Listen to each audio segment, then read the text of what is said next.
I began believing in ghosts early one morning at what would have been dawn if Antarctica bothered with dawns and the bridge of the National Geographic Explorer. I watched mentored there in the waves of unseen things by the ship's first mate, Pierce Alvarez Munoz. His name rivaled in its magnificence only by his beard. His radar screen was a mostly useless wash of scattered green specks, floes and monstrous birds with 3-meter wingspans and maybe a giant crocodile. Through the windows we couldn't see much beyond the bow of the ship. The snow squall had blown across the draped passage and was now up on our decks. Another one of the vest pocket storms that kept rising out of nowhere and returning there just as quickly. Alvarez Munoz checked his paper charts and compasses, and plotted our course with a thick pencil line, finding his way by hand because these waters defy even the most advanced of our machines. Then he nodded. Antarctica was in our immediate range. He was doubtless, even though the only instrument able to find any sign of it was his heart. After such a long journey, and in the absence of more tangible evidence, it was hard to accept his assurances that we were almost there.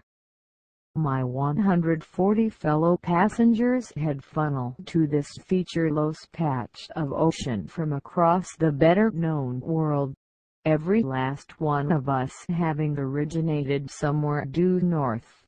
Flights first to Buenos Aires, and then the Lindblad expedition's charter to Ushuaia, the small, colorful town at the bottom of Argentina that lays claim to the southernmost civilized everything.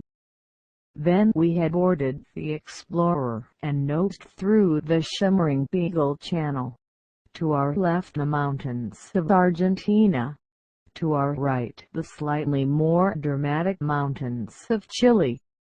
We underwent a lifeboat drill, quietly deciding who among us looked the most delicious, before we escaped the last grip of land and slipped into the draped passage sometime around midnight. The seas grew rougher where the Atlantic and Pacific met, joined in their union the next day by several of our half-digested breakfasts and lunches. Nearly 40 hours after we had pushed away from safe harbor and 4 days since most of us had left home, there stood Alvarez Munoz with his pencil, insisting that, any moment now, Antarctica would appear before us. When it did not, he unrolled another one of his charts to justify his belief in paranormal land masses. The ocean, now the southern one, its fluid boundaries, are another of our perhaps mythic inventions. A function solely of a steep drop in water temperature was as much as 5,500 meters deep here. But nearby, underwater peaks rose within 200 meters of the surface. Beneath us were entire ranges that dwarfed the Andes. No one had ever climbed or even seen these kilometer-high monuments, but that didn't mean they were not there. It might seem impossible that there are destinations on this planet we haven't visited, even remotely. But in many ways Antarctica is an article of faith more than a hard physical fact. Its ranking among the continents will last only so long as we believe it does. All the best mountains are hidden, Alvarez Munoz said, and he said it with finality before he turned his binoculars back to the uniformed grate in front of us. Not long after, The wall of mist and snow opened up, and on the horizon to our right was our first glimpse of a semi-solid object, if not land, the single, lonely iceberg, shaped like a triangle. It was what a child would draw if you asked her to draw an iceberg. Some implausible idea of an iceberg, calved into miraculous existence. Then came another, larger and to the left. Then another. The way seagulls foretell arrival at more conventional shores. And then, at last, there was a small knob of great rock in the distance, the first of the South Shetland Islands, the ambassadors of genuine Antarctica, the Antarctica that isn't defined by hunches or Fahrenheit, the Antarctica that can be seen and touched and visited, the Antarctica that is everything we've come to associate with what it means to be a place. It felt, at that delirious moment on the bridge, as though we had finally arrived. Alvarez Munoz looked down and ran his fingers across his chart and extended his pencil line, and by the time he looked back up, the rock and everything it represented had disappeared. Months later, my memories of that trip aren't like my memories of other trips. They aren't even like my other memories.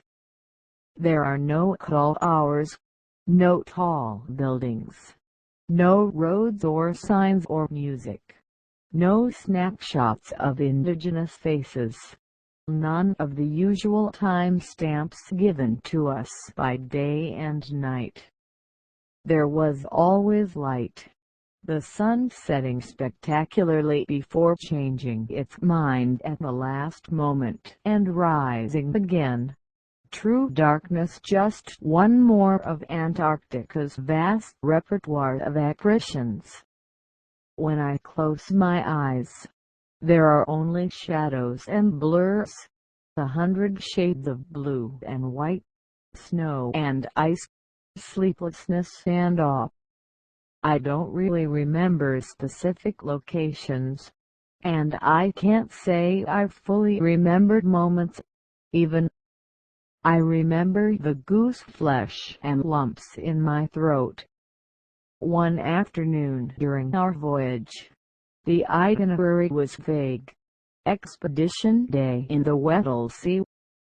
The daily briefing read: "Please listen for announcements regarding our plans, which will depend on weather and ice conditions." The Weddell Sea is among the more daunting bodies of water on Earth, a whirlpool trapped between the Antarctic Peninsula and Cape Norvegia in Queen Maud Land. Thanks to the peninsula's grand design, the Weddell Sea gathers ice in all its transient forms. Enormous tabular bergs, like elevated football fields, flows, white and sheet-like, birthy ebbets, icebergs now on their way to becoming ocean, and growlers, blue boulders somehow floating like corks. One survey of the area found 30,000 icebergs in just 3,900 square kilometers of ocean. It's hard to explain what that looks like from the bow of a ship, but it looks like a different planet, one where ice is not only a living thing but also the top of the food chain. It snaps and howls and groans. It lifts and rolls and crashes. In the middle of all that, back up on the bridge, a brave decision was made. We would push south through that ghoulish course as far as we could, because at the end of it there just might be emperor penguins. Virtually all of us stood on the bridge or the bow, looking out across the water and ice.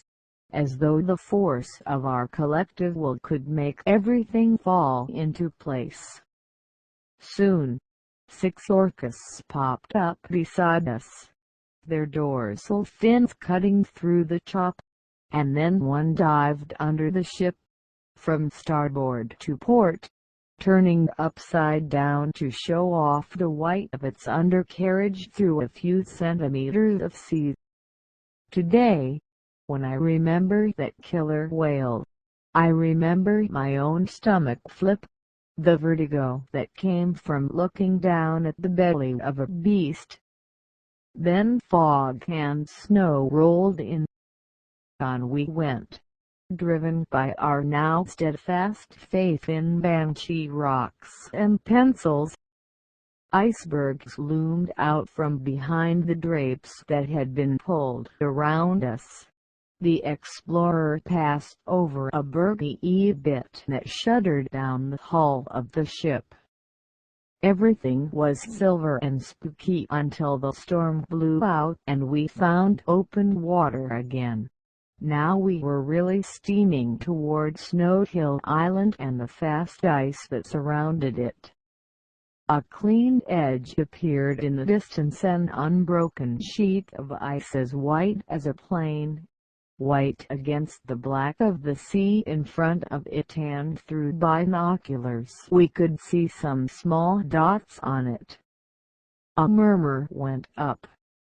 The crew let the currents catch the ship and draw us toward the leading edge of the ice. Our hull dug into it just hard enough to anchor us, and there they were, 8 emperor penguins that had just leapt out of the water, taking the opening steps of their kilometers-long march back home, somewhere beyond our scope. 10 minutes earlier or 10 minutes later, and we would have missed them. Instead, they were right there, waiting. Then Antarctica did what it does, and they were gone. We turned around and retreated north, lest we disappear with the penguins, lost in the ice. Celebrating in the ship's lounge with high fives and raised glasses, we felt as though we had really arrived now, as though we had finally completed